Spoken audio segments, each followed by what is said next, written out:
Of all the mysterious and intriguing sites of antiquity, nothing beats or even comes close to the pyramids. They are the goat of ancient sites and have all the mysterious anomalies one likes, from the lost technology to the nubs, plus the incredible size, unclear plan, controversial dating, and my favorite, bent stone with polygonal masonry.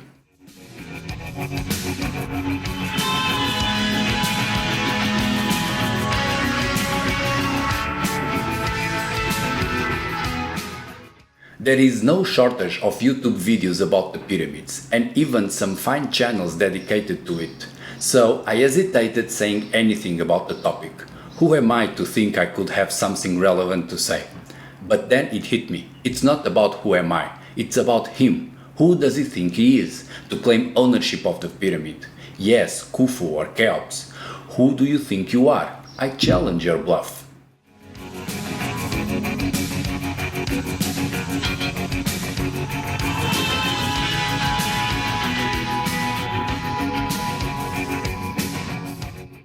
I assume most people are aware of the pyramids in Egypt and how massive and incredible they are and whatnot. So I won't cover those details and move straight to the point.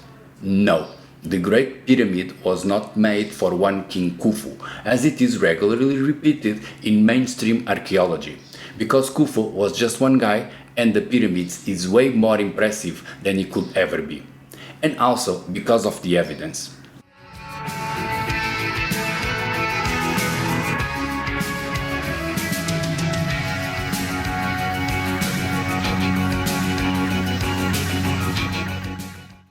Officially, we are told to believe that this older guy called Snefru wasn't sure where he wanted to die, so he had made 3 complete pyramids just to end up buried in a shoddy mastaba.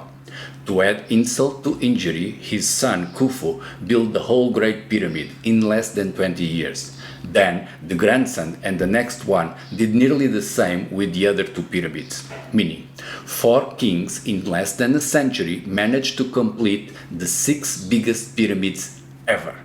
If all that sounds unbelievable, it's because it is.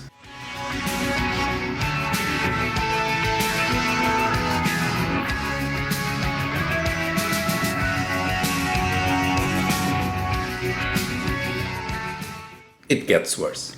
After being able to pop out massive, brilliant pyramids as fast as the Chinese make toys, just 5 generations afterwards, the Egyptian builders were done. Toast. Where once Snefru could build 3 pyramids like it was nothing, his great-great-grandson could not do any better than a sad pile of sand. Or, putting it simply, this whole official timeline for the pyramids is such a silly sequence of unlikely events. I wonder, why are we even supposed to believe in them? Well, because of the titles?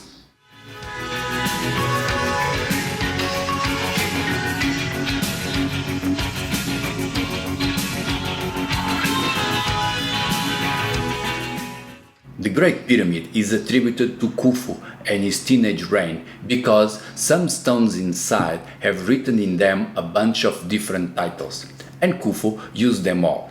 However, hear this out. If you ever go to Madrid, you'll know that the king there is not only the king of Spain, but also the king of Jerusalem and the 2 Sicilies, even though I'm pretty sure there's only one Sicily.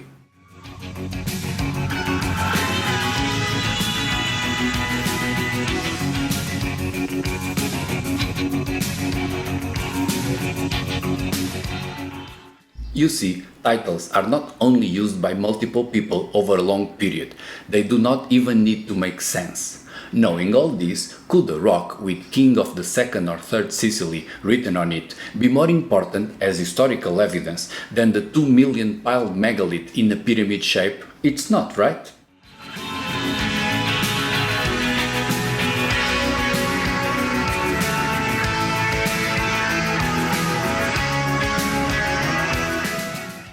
And what do the large stones say? Inside the pyramid there are plenty of reasons to believe the thing was not made for Khufu alone. But let's stick to the temple outside, the Valley Temple, where the polygonal stones are found. And you know how much I like bent stones and polygonal masonry, mostly because they cannot hide their awesomeness.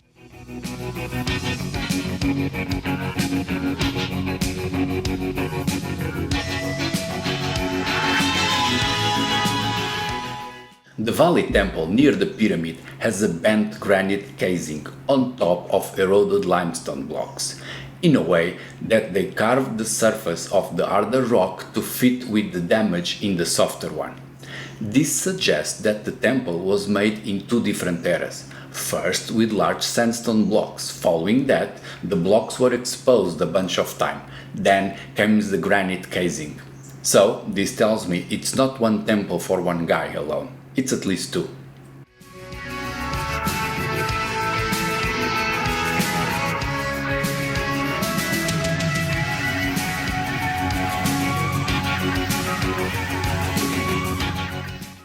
Oh, but wait, it gets worse. The carbon-14 dating for whatever organic material was found inside the pyramid points to at least a 200-year span for building that thing. And in this I tend to agree with carbon dating. That 200 years is not too long if one is building a 2 million stone pyramid by hand. Plus, the same carbon dating for all of the pyramids is not compatible with the timeline of the kings, being out of order and a few centuries older. Further confirming that claiming the Great Pyramid was built in 20 years for just one guy stinks of misappropriation.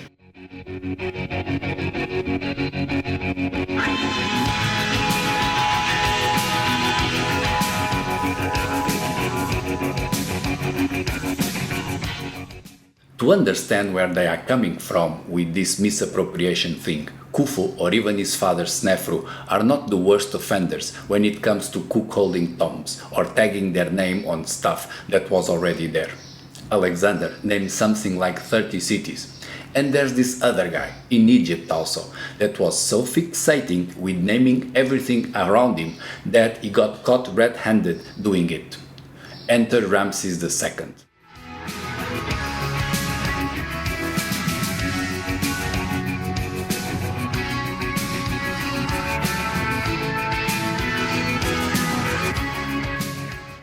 Ramses the Great was great at putting his name onto anything he could find. Temples, statues, he would have his old name erased and his own carved in, letting us wonder what did his people think of that. We know academics, better said bureaucrats, are suckers for government claims. But did the normal people fall for it? We are told the pharaohs were seen as gods, and that would justify the extreme wealth and power they amassed. But could the common people believe that a god that erased the name of an older god to put his own name on top was really such a great god?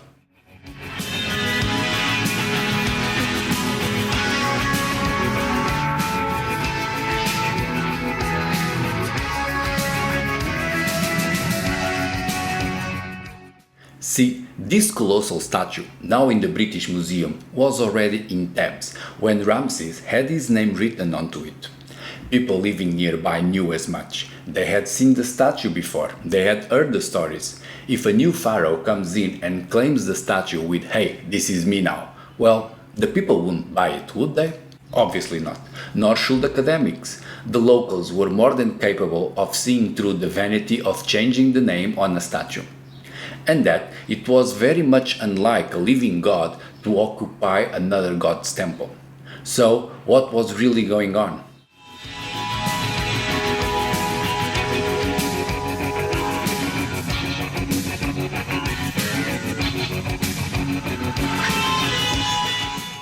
The least offensive option is that owning a pyramid was something like that title, King of the Two Sicilies, or a Prince of Wales thing.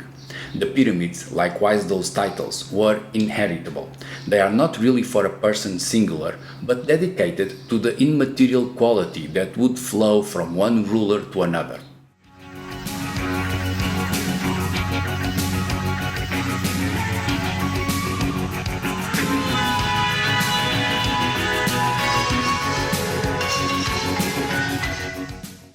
The most offensive alternative is that Ramses, or probably Khufu, were seen as frauds by their own people, and no one really believed that they were entitled to rule, and mostly paid lip service to whatever was a quick buck, with the scribes writing down fantastic tales of divine royalty because they had tenure.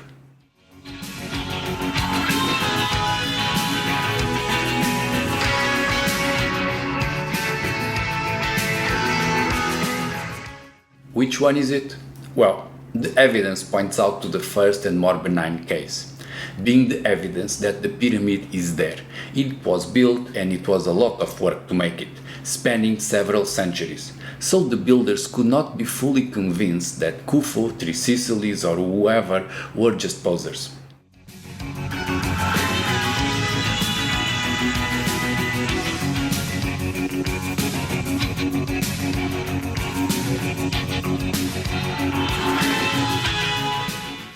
Extended evidence also points to a permanent title being passed on by temporary rulers, including time-sharing a pyramid. Those are the carbon dating that shows the pyramids in construction for a long period and out of sequence, the back and forward with some structures like the bent pyramid or the multiple chambers, or even that granite casing melted over eroded sandstone on the Valley Temple. They all point to a project much longer than one king's life.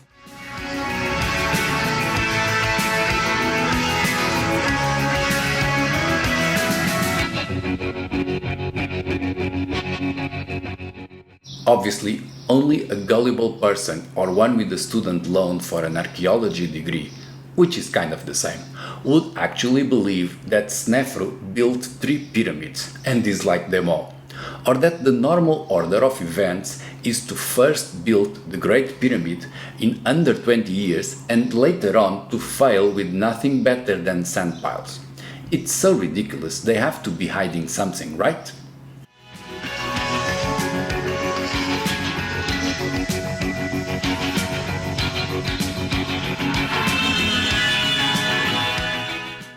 Why would academics insist on such a fake timeline for the pyramids?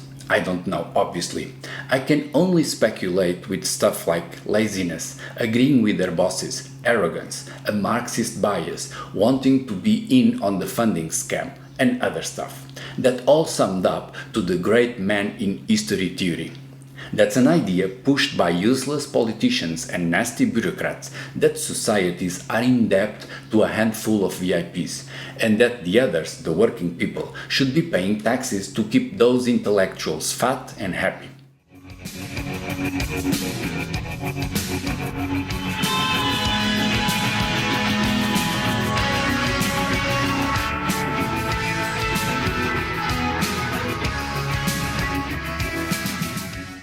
That's it. The official calendar for the pyramids feels as fake as saying the whole thing was built by Cyclops before the flood. And I think that it's due to a real conspiracy to keep us subservient to a caste of politicians and academics. Because if we start searching for better explanations, we might not find the physical Atlantis, but will surely reveal that the king and his cronies are not so important, and they do not deserve to rule us. After all, who do they think they are?